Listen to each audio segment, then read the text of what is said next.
أعوذ بالله من الشيطان الرجيم بسم الله الرحمن الرحيم الحمد لله وكفى وسلام على عباده الذين اصطفى أما بعد അല്ലാഹു സുബ്ഹാനഹു വ തആല നമ്മുടെ മജ്ലിസിനെ സ്വീകരിക്കട്ടെ.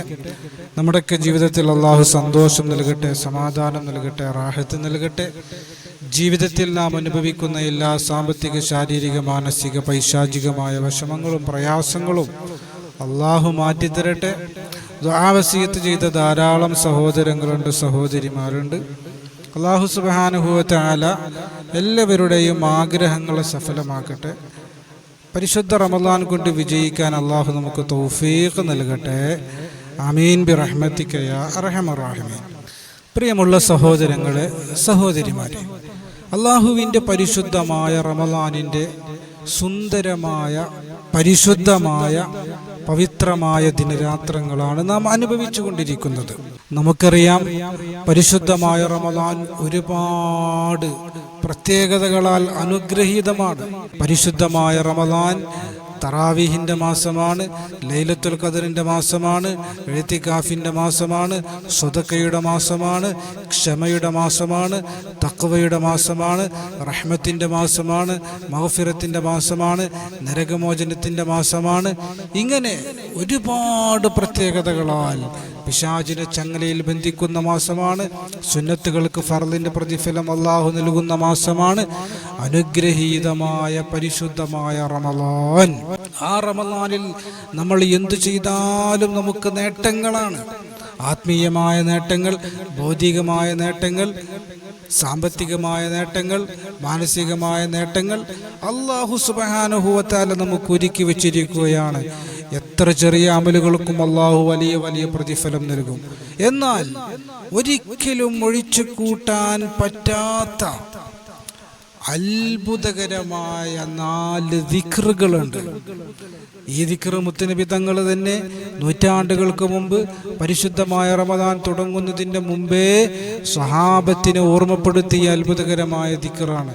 ഈ ദിക്ർ നമ്മൾ ചൊല്ലുമ്പോൾ നമുക്കുണ്ടാകുന്ന ആത്മീയമായ നേട്ടങ്ങൾ, ശാരീരികമായ നേട്ടങ്ങൾ, മാനസികമായ നേട്ടങ്ങൾ, സാമ്പത്തികമായ നേട്ടങ്ങൾ, ഭൗതികരമായ നേട്ടങ്ങൾ നമ്മൾ ചർച്ച ചെയ്യുകയാണ്. ഒന്നാമത്തെ ദിക്ർ എന്നുള്ളത് ലാ ഇലാഹ ഇല്ലല്ലാ എന്ന കലിമത്തു തൗഹീദാണ്. അഷ്ഹദു അല്ലാ ഇലാഹ ഇല്ലല്ലാ, അല്ലാഹു അല്ലാതെ ഇലാഹില്ല എന്ന് ഞാൻ സാക്ഷ്യം വഹിക്കുന്നു. അപ്പോഴാണ് ഒരു മുസ്ലിം യഥാർത്ഥ മുസ്ലിം ആവുക. കലിമത്തു തൗഹീദ്, ലാ ഇലാഹ ഇല്ലല്ലാ വലിയ മഹത്വമുള്ള ദിക്റാണ്. ലാ ഇലാഹ ഇല്ലല്ലാ ധാരാളം നമ്മൾ അധികരിപ്പിച്ചു കഴിഞ്ഞാൽ നമ്മുടെ ഈമാൻ പ്രകാശിക്കും, നല്ല പവർ അല്ലാഹു നൽകും. നമ്മുടെ ഈമാനിനെ കളങ്കപ്പെടുത്താൻ ഒരാൾക്കും സാധ്യമാകൂല. ഒരു യുക്തിവാദിക്കും, ഒരു നിരീശ്വരവാദിക്കും, ഒരു പിശാചിനും നമ്മുടെ ഈമാനിനെ തകർക്കാൻ കഴിയില്ല ലാ ഇലാഹ ഇല്ലല്ലാ നമ്മൾ അധികരിപ്പിച്ചു കഴിഞ്ഞാൽ.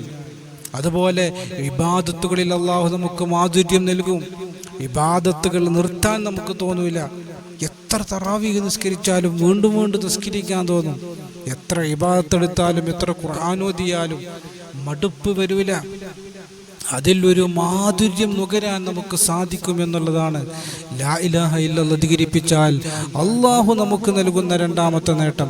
അതുപോലെ ലാ ഇലാഹ ഇല്ലല്ലാഹ് എന്നുള്ളത് നമുക്കറിയാം, ഒരു മനുഷ്യൻ മരിക്കുന്ന സമയത്ത് ആ കലിമ ചൊല്ലിയിട്ടെങ്ങാനും മരിച്ചാൽ ദഖലൽ ജന്ന, അവൻ സ്വർഗത്തിൽ പ്രവേശിച്ചു എന്ന് മുത്തുനബി തങ്ങൾ അവിടുന്ന് പഠിപ്പിച്ചതാണ്. യാതൊരു സംശയമില്ല കാര്യത്തിൽ.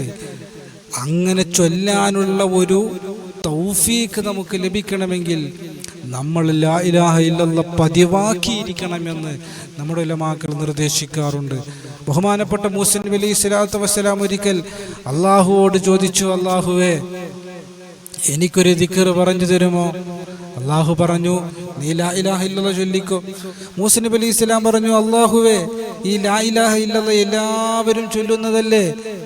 ആദം നബി അലൈഹി സ്വലാം മുതൽ അവസാന പ്രവാചകർ വരെയുള്ള എല്ലാ നബിമാരും അവരുടെ സമുദായവും ചൊല്ലുന്ന ദിക്റല്ലേ ലാ ഇലാഹ ഇല്ലല്ലാഹ്. എനിക്കൊരു പ്രത്യേകമായ ദിക്റാണ് വേണ്ടത് എന്ന് ചോദിച്ചപ്പോൾ, എന്ന് പറഞ്ഞപ്പോൾ മൂസ നബി അലൈഹി സ്വലാമിനോട് അല്ലാഹു പറഞ്ഞത്, മൂസ നബിയെ, ലാ ഇലാഹ ഇല്ലല്ലാഹ് എന്ന ദിക്റിനെ തുലാസിന്റെ ഒരു തട്ടിലും ഈ ആകാശഭൂമി മുഴുവനും തുലാസിന്റെ മറ്റൊരു തട്ടിലും വെച്ചാൽ ലാ ഇലാഹ ഇല്ലല്ലാഹയെ കവച്ചു വെക്കാൻ ഒന്നിനും കഴിയില്ല എന്നുള്ളതാണ്. അപ്പൊ അത്രത്തോളം മഹത്വമുള്ള ദിക്റാണ് ലാ ഇലാഹ ഇല്ലല്ലാഹ്. ലാ ഇലാഹ ഇല്ലല്ലാഹ് എന്ന് റമളാനിൽ അധികരിപ്പിക്കണമെന്ന് മുത്തുനബി മുഹമ്മദ് മുസ്തഫ അള്ളാന്റെ റസൂൽ അവിടുന്ന് പഠിപ്പിച്ച അത്ഭുതകരമായ ദിക്റാണ്. ഒന്ന് കലിമത്തു തൗഹീദാണ്, ഷഹാദത്ത് കലിമയാണ്, ലാ ഇലാഹ ഇല്ലല്ലാഹയാണ്. രണ്ടാമത്തെ ദിക്ർ എന്നുള്ളത് ഇസ്തിഗ്ഫാറാണ്. അസ്തഗ്ഫിറുല്ലാഹൽ അലീം അല്ലെങ്കിൽ അസ്തഗ്ഫിറുല്ലാഹ് എന്ന് നമ്മൾ അധികരിപ്പിക്കുക എന്നുള്ളതാണ്. ഇസ്തിഗ്ഫാർ എന്നുള്ളത് വലിയ നേട്ടങ്ങൾ നേടിത്തരുന്ന അത്ഭുത ദിക്റാണ്. പരിശുദ്ധമായ റമളാനിൽ പ്രത്യേകിച്ച് നമ്മുടെ ദോഷങ്ങൾ കുറയ്ക്കാൻ കാരണമാകും. ചെറിയ ചെറിയ പാപങ്ങൾക്ക് ഇസ്തിഗ്ഫാറിൽ പരിഹാരമുണ്ട്. നമ്മൾ അറിഞ്ഞും അറിയാതെയും രഹസ്യമായും പരസ്യമായും ചെയ്തു പോയ ചെറുതും വലുതുമായ എത്രയോ അപരാധങ്ങൾ, ആ അപരാധങ്ങളൊക്കെ പൊറുക്കാൻ ഇസ്തിഗ്ഫാറിലൂടെ സാധിക്കുമെന്നുള്ളതാണ്. വലിയ പാപങ്ങൾക്ക് നമ്മൾ തൗബ ചെയ്യണം, തൗബക്ക് നിബന്ധനയുണ്ട്. എന്നാൽ ചെറിയ പാപങ്ങളൊക്കെ അള്ളാഹു പുറത്തു തരും. ഇസ്തിഗ്ഫാറിന്റെ മഹത്വം വിശുദ്ധമായ ഖുർആൻ പറഞ്ഞിട്ടുണ്ട്. ഫഖുൽതു ഇസ്തഗ്ഫിറൂ റബ്ബക്കും ഇന്നഹു കാന ഗഫാറ യുർസിലിസ് സമാഅ അലൈക്കും മിദ്റാറ. ഇസ്തിഗ്ഫാർ ചൊല്ലിയാൽ അള്ളാഹു എണ്ണി പറയാണ്, അള്ളാഹു നമുക്ക് മഴ വർഷിപ്പിക്കും, ഭൂമിയെ അള്ളാഹു തണുപ്പിക്കും, കാർഷിക കൃഷി ചെയ്യുന്ന ആളുകൾക്ക് ഉപകാരപ്പെടും, അതുപോലെ മക്കളിൽ അള്ളാഹു ബർക്കത്ത് നൽകും. മക്കൾ നന്നാകുന്നില്ല എന്ന് പറയുന്നവർ ഇസ്തിഗ്ഫാർ ചൊല്ലിയാൽ മതി, മക്കൾ നന്നാകും. മക്കളില്ലാത്തവർക്ക് ഗർഭിണിയാകാൻ, കുട്ടികൾ ജനിക്കാൻ ഇസ്തിഗ്ഫാർ മതി. ബിസിനസ് പുരോഗതിയിലെത്താൻ, പ്രൊമോഷൻ ലഭിക്കാൻ, സാമ്പത്തികമായ പ്രതിസന്ധികൾ മാറിക്കിട്ടാൻ, ഐശ്വര്യവും അഭിവൃദ്ധിയും അള്ളാഹു നൽകാൻ, നല്ല വരുമാന മാർഗങ്ങൾ ഹലാൽ കൊണ്ട് അള്ളാഹു അനുഗ്രഹിക്കാൻ ഇസ്തിഗ്ഫാർ മതി. ഇങ്ങനെ തുടങ്ങിയ ഒരുപാട് ഗുണങ്ങൾ പരിശുദ്ധമായ റമളാനിൽ പ്രത്യേകിച്ച് ഇസ്തിഗ്ഫാർ ചൊല്ലിയാൽ അള്ളാഹു നമുക്ക് നൽകുന്ന ഗുണങ്ങൾ എന്തൊക്കെയാണെന്നറിയോ?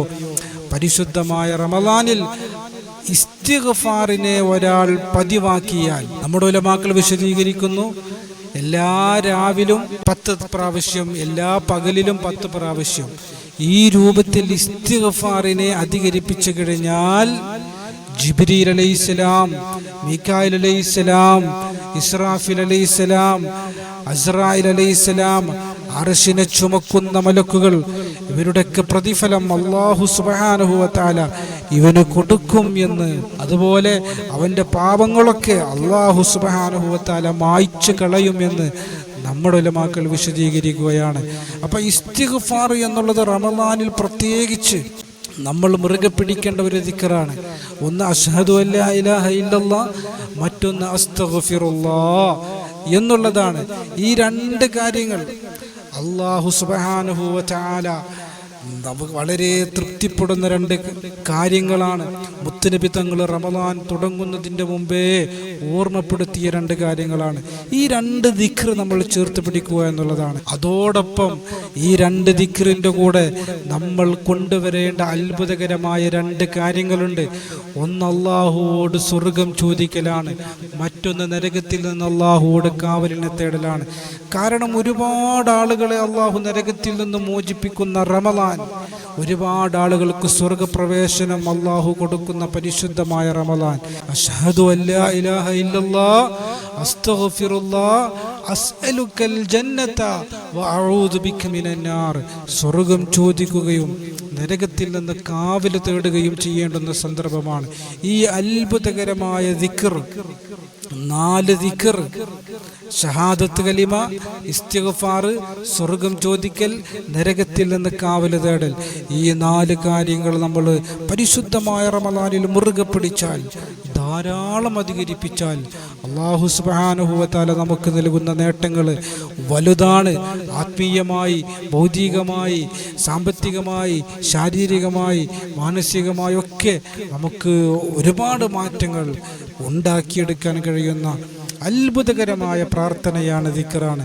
അല്ലാഹു സുബ്ഹാനഹു വ തആല ചേർത്ത് പിടിക്കാൻ നമുക്ക് തൗഫീഖ് നൽകട്ടെ. പരിശുദ്ധമായ റമളാനിൽ ധാരാളം ഇബാദത്ത് ചെയ്യാൻ, പരിശുദ്ധമായ റമളാനിൻ്റെ ഓരോ നിമിഷങ്ങളെയും ഉപയോഗപ്പെടുത്താൻ, തെറ്റുകളിൽ നിന്ന് പൂർണ്ണമായി വിട്ടു നിൽക്കാൻ അല്ലാഹു നമുക്ക് തൗഫീഖ് നൽകി അനുഗ്രഹിക്കുമാറാകട്ടെ.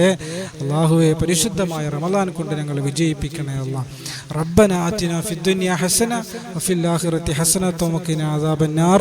ആമീൻ ബിറഹ്മതിക യാ അർഹമർ റഹീമീൻ.